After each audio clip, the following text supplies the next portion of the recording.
Being a broke college kid is about as fun as you'd expect. I had just been cut off by my parents, and I soon realized that I had to find some way to pay for my tuition. Now, being the desperate idiot that I am, this led me to look for whatever job I could find. After browsing a few online ads, I came across an interesting one. Bartender wanted for the Black Skull Tavern, pays $50 an hour. The address was pretty much in the middle of nowhere, about 20 minutes outside of town. Something felt off about the whole thing, but that $50 an hour was pretty tempting. I figured, what the hell, even if it's a scam, it's worth an application. I ended up getting a phone call a few days later, and the guy on the other end was pretty nice. His name was Charles, the owner of the place. I asked him if I needed any sort of training. He said the job was mine, and that, "Don't worry kid, you'll pick it up real quick." I was told to come down Monday night for my first shift. When I got there, the room felt dead. The place was empty, and all I could see was a wax-sealed envelope on the counter. To our newest bartender, welcome to the Black Skull, home of the world's most mystic drinks. You're probably wondering why you've received this letter. This is a list of rules which include the responsibilities of your job, as well as some precautions to keep you safe during your employment. Please note that failure to adhere to these rules may result in severe injury, death, and other consequences, which may be quite eternal. Number 1. Your shift begins at 12 p.m. sharp and ends at 6 a.m.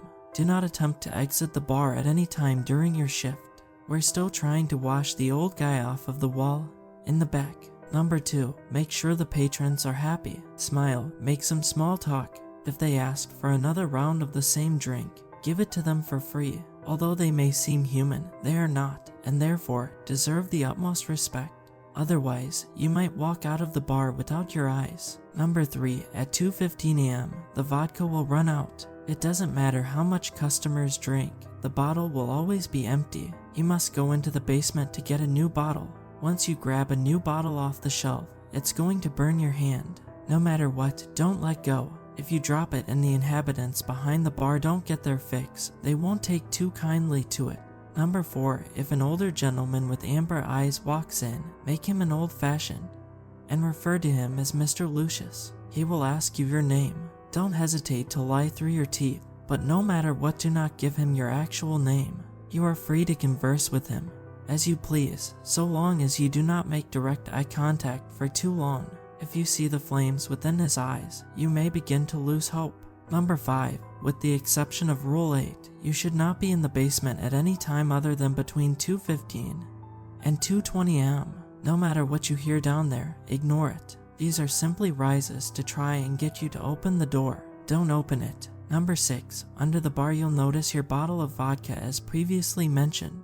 Yeah, it's not exactly vodka. Without exception, pour a shot's worth of the stuff in each drink. Let's just say it's what keeps the drinks interesting for our clients. Number 7. You may have noticed the revolver under the bar as well.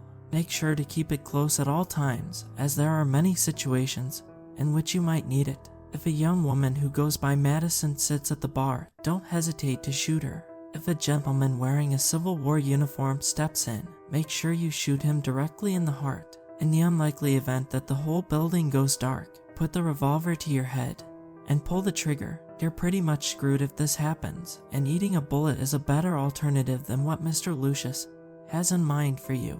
Number 8. If the bar is empty and Mr. Lucius comes up to you, say verbatim, "What service shall I perform for thee?" Do whatever he says, and make sure he isn't bored. Later in the night, Mr. Lucius will tell you, "Come with me." Follow him down to the basement. When you reach the bottom of the last step, he will ask you a deep, personal question. The question varies from person to person, but it will always be personal in nature and almost always a shameful one. You will be overcome with an enormous sense of guilt, wanting to say the truthful answer. However, you must use all of your willpower to lie. If you cannot produce an acceptable answer, you will black out and feel nothing. When you awake, you will feel weightless, as if you do not have a body. It is only then that you will realize that your soul is trapped in a bottle to be consumed by the very abominations you serve. If, however, you manage to tell a convincing lie, you will awake in the booth at the corner of the bar. When you check your watch, it will be 6 a.m., and you may leave while continuing your day as normal. Congratulations on the new job, Charles. This guy's just screwing with me, I thought while staring at the letter. I chuckled for a second, appreciating Charles's odd sense of humor. It was, until a customer came through the door. He was an old man with fiery amber eyes. He took a seat at the bar. While I was scared to death, trying to remember what the hell I should do, I then thought back to the list and said in a shaky voice, "What service shall I perform for thee? Pour me an old-fashioned, would you, son?" he asked with a smug grin. I had only ever served drinks to friends at parties, and even then I was mostly mixing random crap together. Damn, how do I make an old-fashioned? I thought, trying to find some way to save myself. Pour in some whiskey, add an orange slice, a bit of sugar, and some bitters, the old man said. I did as he said, not wanting to piss off whoever or whatever I was talking to. "You're new here, aren't you?" the old man questioned me. "First customer I've served," I replied. "It's a pleasure to meet you, mister." He cut me off before continuing. "Lucius, yes, that's right. It's great to meet you too." We began to make small talk, yet I still couldn't shake that coincidence with the rules. After some time he asked me a strange question. "So boy, what's your name?" I stood there confused. "I'm sorry," I asked. "What's your name, son?" Just then I felt a sinking feeling in my stomach. How was this still a coincidence? I told him my name was Jack, in accordance with the rules. "Oh, Danny, no one likes a liar, now do they?" My heart froze. "You're shacking in your boots right now, wondering how I know your name, or why you have to follow that list of rules. Don't worry, I don't bite." Just as I saw the flames in his eyes, he said, "Come with me to the basement. I'll explain everything." I was done at this point. No matter how hard this thing was trying to act human, I knew something was very, very wrong. No list was gonna keep me safe from this man, so I did the only thing I could think of. I took the revolver from under the table and shot at that abomination. In a split second, the thing pretending to be a man laid limp on the floor like a rag doll as I ran for the exit. Just as I was about to swing through the door, the old man called out to me, "You made the wrong choice tonight, boy. Tonight I'll let you live, but just know that no matter where you run or what you do, I will always be near. Rule breakers deserve to be punished."